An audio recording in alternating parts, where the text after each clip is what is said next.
আমি হবিগঞ্জ জেলার মাধবপুর থানার বুল্লা ইউনিয়নের বুল্লা গ্রামের বাসিন্দা। আমাদের গ্রামে প্রতিনিয়ত অহরহ চুরি ডাকাতি হয়। এই চুরি ডাকাতির অসন্তুষ্টি মানুষ রাত্রে ঘুমাইতে পারে না, পাহারা দিয়া আমরা রাত্রে জাগরণ করি। এই গত রাতের আগের রাতে আমার ঘর চুরি হয়েছে এবং এই যে আমি যে দোকানের সামনে আছি এই দোকানের শাটার কাটটা সে দোকানের মাল নিছে এবং এই চুরের বিরুদ্ধে আইনানুগ ব্যবস্থা নিয়েছে, সামাজিকভাবে জরিমানা করেছে। আমার চুরির মাল আমি উদ্ধার করছি।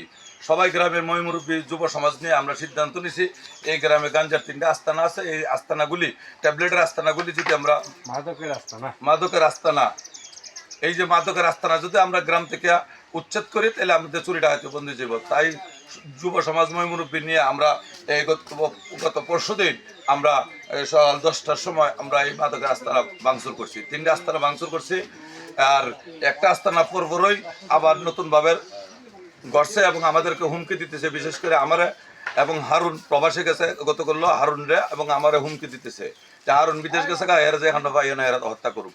আমি আতঙ্কে বাড়ি করতে পারিতেছি না, এলাকার মহিমুরব্বী যুব সমাজ সবাই আমি জানাইছি এই বিষয়টা নিয়ে আমি ঘরতে বাড়িতে পারতেছি না, এ আমার হত্যা করবো, দাও নিয়ে লাঠি নিয়ে তার বাহিনী নিয়ে আশেপাশে ঘোরাফেরা করতেছে।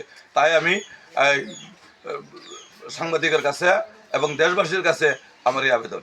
আমি আইনের কাছে বিচার চাই যে আমার জানের নিরাপত্তা দেওয়ার জন্য আমি আইনের কাছে বিচার চাই আমার জানের নিরাপত্তা দেওয়ার জন্য এবং এটার সুষ্ঠু বিচারের তদন্ত করে বিচার করা হোক। আর কেটা দিবস